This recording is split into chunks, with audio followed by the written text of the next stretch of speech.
Tarde Livre voltando, e eu vou falar para você que ficou cada vez mais fácil você conquistar sua casa própria. Isso porque o programa de formação de grupos da Previcon vai facilitar a sua vida. É o maior sucesso imobiliário do mercado, e o sucesso não é à toa. Aqui não tem burocracia, só com o CPF e o RG você já compra o seu apartamento com toda a segurança de um condomínio fechado.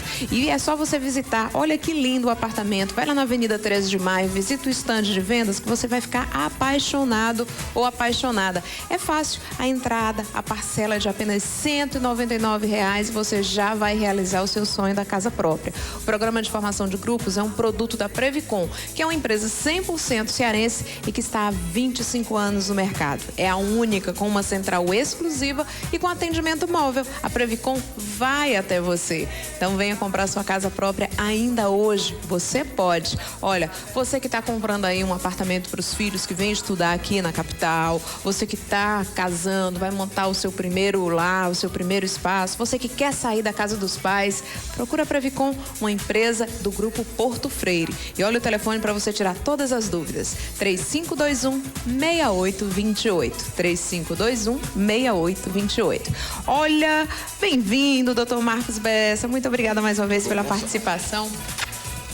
Obrigada. Todas as quintas-feiras, doutor Marcos Bessa tem esse encontro marcado com a gente aqui no Tarde Livre para falar sobre reprodução humana, ginecologia, obstetrícia, a fertilização assistida. Mas hoje a gente vai responder rapidinho a duas perguntas dos telespectadores e depois a gente vai entrar na questão dos pais. Afinal, a gente está na semana do Dia dos Pais e eles ficam muito ansiosos, né, quando não conseguem realizar esse desejo. Então, vamos responder as duas perguntas e depois a gente passa para esse assunto. Mas se você tem alguma dúvida nessa área da reprodução humana, fertilização in vitro, quer tirar sua dúvida aqui no programa, já falei, tem o site e tem ainda a central de atendimento ao telespectador que está com um número novo, 4002-2599, 4002-2599. Ah, mas eu não vou poder assistir ao programa porque eu vou estar no trabalho, eu vou estar estudando. Tem um computador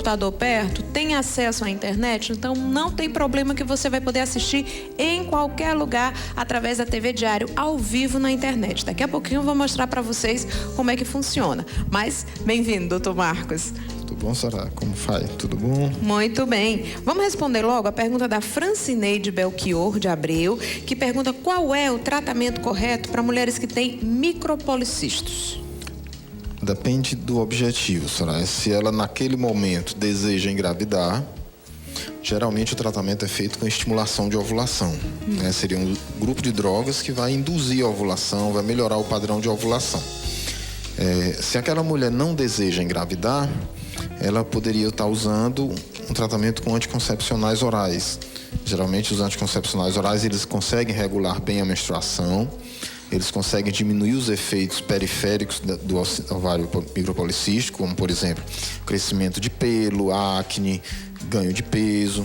E, além dos anticoncepcionais e dos indutores de ovulação, existem drogas associadas. Por exemplo, se essa paciente tem sobrepeso, se ela tem um índice de massa corporal muito elevado, se existe um componente de intolerância à glicose associado ao ovário policístico, que é algo frequente, você pode fazer uso de uma droga chamada metformina, que bloqueia parte dos efeitos da intolerância à glicose e ajuda no controle do ovário policístico. Olha que maravilha. É um tratamento multidisciplinar. A paciente que tem ovário policístico, ela pode ter aumento de pelo, ela pode ter muito acne, ela pode ter ganho de peso. Então, você vai tratar de acordo com cada ovário policístico e com os desejos da paciente para aquele momento. Quando a cirurgia para retirada desses ovários é indicada? Só em casos muito extremos? Na verdade, a síndrome dos ovários policísticos, o tratamento é eminentemente clínico. A gente não tem usa... cirurgia? Não, existe uma cirurgia chamada drilling, que é você cauteriza parte do ovário, dos folículos, que você faz por via laparoscópica. Isso é uma situação extrema, não é a rotina. 99% dos casos de ovário policístico responde ao tratamento clínico.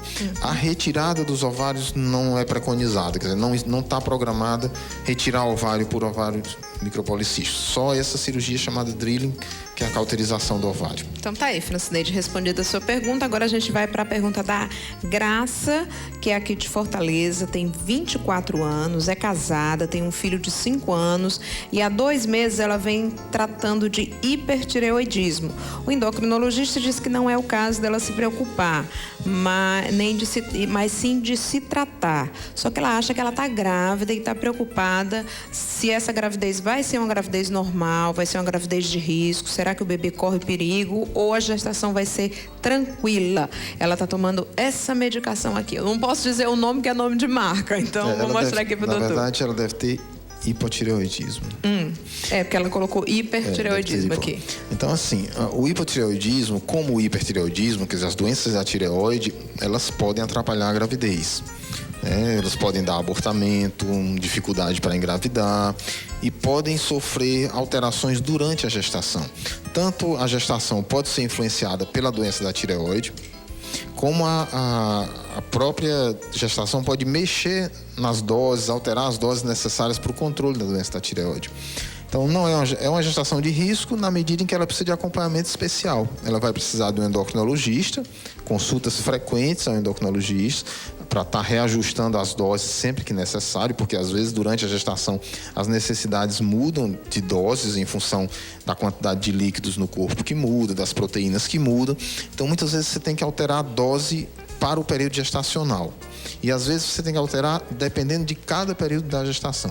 Então ela precisa de um acompanhamento com o obstetra, que trabalha com gestação de risco, e com um endocrinologista para controlar bem essa tireoide. Fazendo isso, geralmente ela vai ter a gestação tranquila.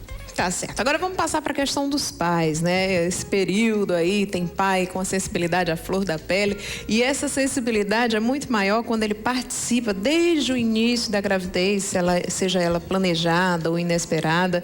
O homem acaba se tornando grávido também? Tem essa história? Tem um pouquinho.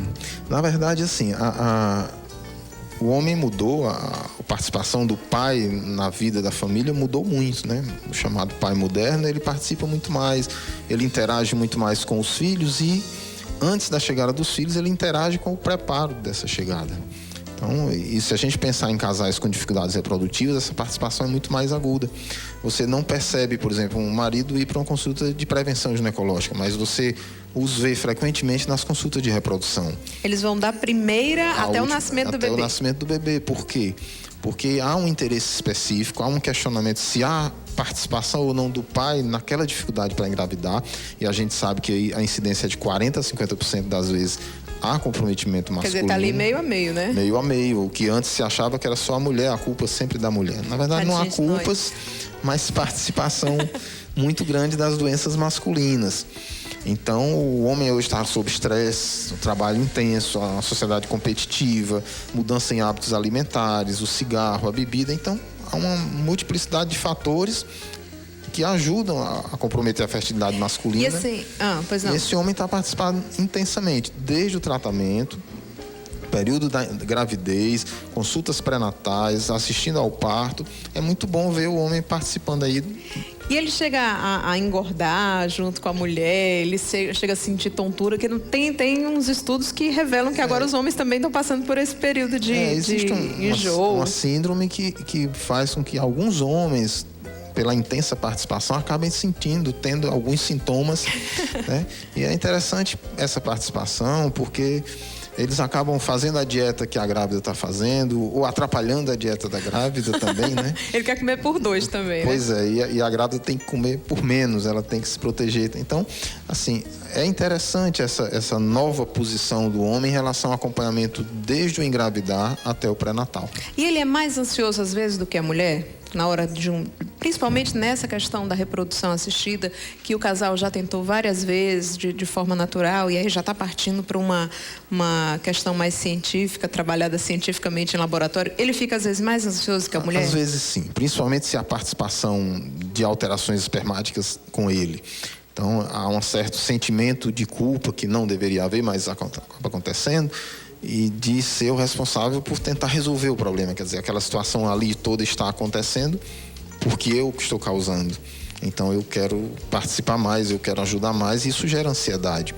A gente sempre pede para tentar controlar a ansiedade do casal, mas o homem, ele muitas vezes tem uma ansiedade maior do que a da mulher, mesmo sendo ela que submete a maior parte dos procedimentos. A punção de coleta de óvulos é dela, a tomada de medicações geralmente é da mulher, as injeções do tratamento, enfim. Mas muitas vezes há uma ansiedade grande da parte do homem. E ele vai, às vezes, até a sala de cirurgia, ele passa mal lá, mas ele quer ver o filho nascendo. Hoje está muito presente a ideia do pai assistir o parto.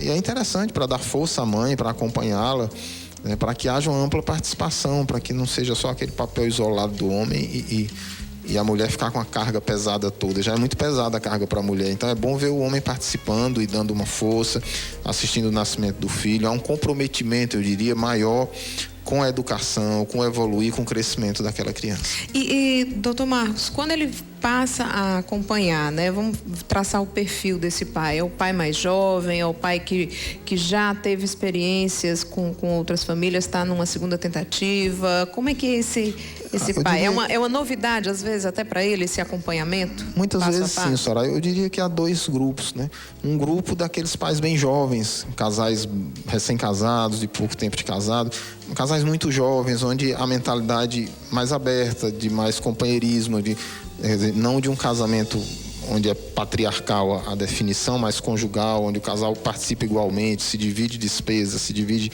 trabalho, se divide companhia. Então essa participação é muito presente. E um outro grupo também é aqueles pais de mais idade que estão no segundo casamento e que às vezes não participaram tanto do contato com os filhos num primeiro casamento, porque era uma época de mais trabalho, de formação profissional, de crescimento profissional. Às vezes ele de luta financeira, também. Exatamente. Agora não, às vezes aquele pai de 50 anos, de 60 anos, 40 e poucos anos, ele já está estabilizado na vida, então ele tem mais tempo, ele tem muito mais disponibilidade e ele percebe também a importância da participação. Quer dizer, ele tem um certo peso na consciência também por não do ter que não houve com os primeiros filhos, eu acho que sim, E é saudável, não o peso na consciência, mas é saudável o amadurecimento, Você perceber que naqueles meus filhos primeiros não houve a visão ou não houve a capacidade ou o tempo disponível para isso. Hoje você se encontra numa situação de vida mais confortável, do ponto de vista de tempo, de financeiro até, profissionalmente falando. Então você consegue dispor de mais tempo para essa nova gestação. É muito interessante isso. O senhor tocou num assunto importante que a gente vai falar já com o urologista, que é dos exames que a pessoa tem que fazer para ser um pai saudável o máximo de tempo possível. E esse pai que já chega aos 50, 60 anos, já é um segundo casamento, um terceiro casamento, uma terceira família que ele está formando, ele é meio pai, meio avô. Como é que ele se sente nessa história? Eu acho que eles se sentem muito bem. A maturidade lhe permite isso, Acho que o passar dos anos, da idade, tira tanta coisa do indivíduo, mas pelo menos há maturidade. Então ele se permite muito mais coisa, ele se permite muito mais dedicação, ele vê a presença dele do lado do filho, da formação do filho, de forma muito mais necessária e positiva do que via na sua juventude. Ele rejuvenesce nesse acompanhamento? Acho que ele é mais lúdico para ele aquilo ali. Então tá bom, olha, em homenagem aí aos pais, principalmente a esses pais que estão tentando ter sua família através da ajuda da ciência, da medicina reprodutiva que tem evoluído, tem ajudado a esses casais. O Dr. Marcos Bessa hoje deixou de lado um pouquinho a ginecologia, a obstetrícia e falou especificamente sobre esses pais que buscam através da reprodução assistida a realização desse sonho. Então, uma mensagem aí final para quem vai comemorar o seu primeiro dia dos pais aí depois de ter feito passado por esse processo, doutor. Que aproveite a paternidade, que é muito gostoso ser pai. Então tá bom. Semana que vem a gente se encontra respondendo a perguntas sobre reprodução assistida, sobre ginecologia e obstetrícia, sempre às quintas-feiras aqui com o Dr. Marcos Bessa. E não esqueça, você pode mandar sua pergunta por e-mail, entrando no nosso site ou ligando para a central de atendimento ao telespectador 4002-2599, 4002-2599. E na nossa página na internet, se você procurar pela data de hoje, encontra o contato contato para falar pessoalmente com o Dr. Marcos Bessa. Mais uma vez, muito obrigada, Dr. Marcos. Obrigado, Soraya. Até quinta. A gente vai rapidinho pro intervalo, daqui a pouco volta falando de cinema, falando mais de saúde dos homens. Daqui a pouco tem tudo isso e muito mais. Até já. Do céu ficar azul.